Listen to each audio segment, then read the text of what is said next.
Thwaites is a river of ice. It's the size of Great Britain. It's located in West Antarctica, and it's slowly flowing off the continent into the ocean.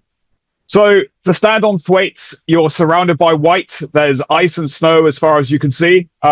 Where we are particularly, there's a lot of crevassing. It's quite a dynamic zone. So actually, there's topography. There's interesting features. Where sometimes most of Thwaites is just flat for as far as the horizon goes.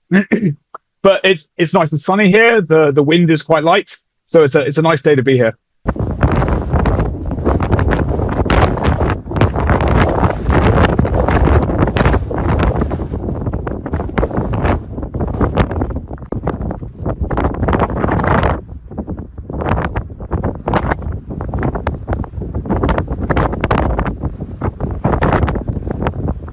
Thwaites as a glacier is really important in West Antarctica. It's kind of like a keystone glacier.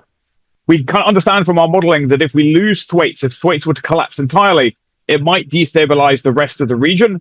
And if that were to happen, and we're not saying that will happen, it's certainly not anytime soon, but you could get sea level rise of 2 to 3 meters. So it's a significant amount of sea level potential locked up in this region.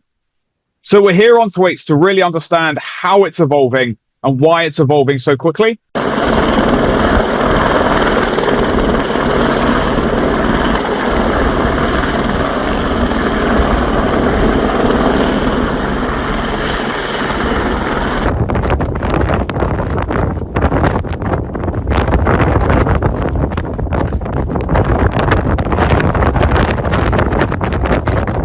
We're here to fundamentally understand how quickly the floating part of Thwaites Glacier is melting. So in front of the glacier, there's a floating portion, and that acts like a dam, holding back the ice that's on the land, so it slows down sea level rise.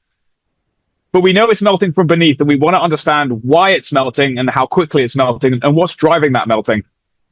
So the instruments will deploy through the borehole. They'll measure the ocean temperature, the ocean salinity, how quickly it's moving.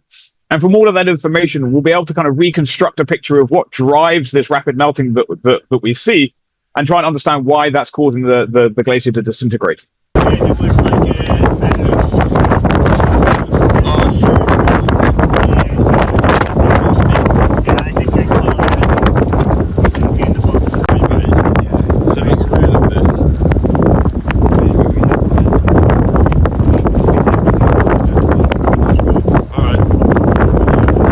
To get to this particular location, we have to rely on helicopters, and that's because the safe areas to work in, they're quite limited. So where we're currently standing, it's a solid block of ice. It's safe to be here, but to move outside that area is not safe. So we have a limited area that only helicopters can land in. But then to get the helicopters from a ship, you have to get quite close to the glacier, and that's when sea ice can come into play. If the ice is too thick in the ocean, you can't get your ship close enough. So basically, there has to be this alignment of factors. You need good weather, you need good sea ice conditions, and then you also need to find a safe place to land. So we've fortunately been able to bring that all together, which is why we're standing here today.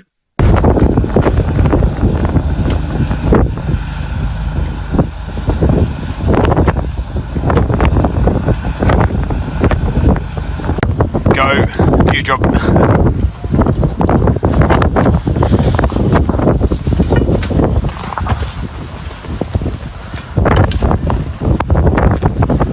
I've been here 10 days. I think we'll be here for another 5 days. But that's only a very small part of the expedition. We left the UK just before Christmas.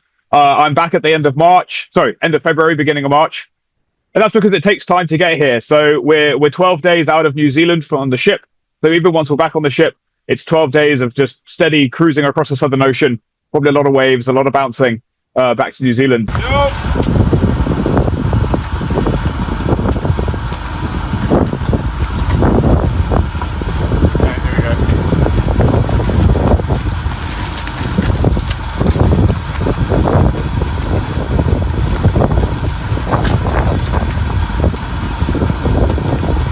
To be here, it's a privilege. You know, this is probably a place that very few, if any, humans have been to before.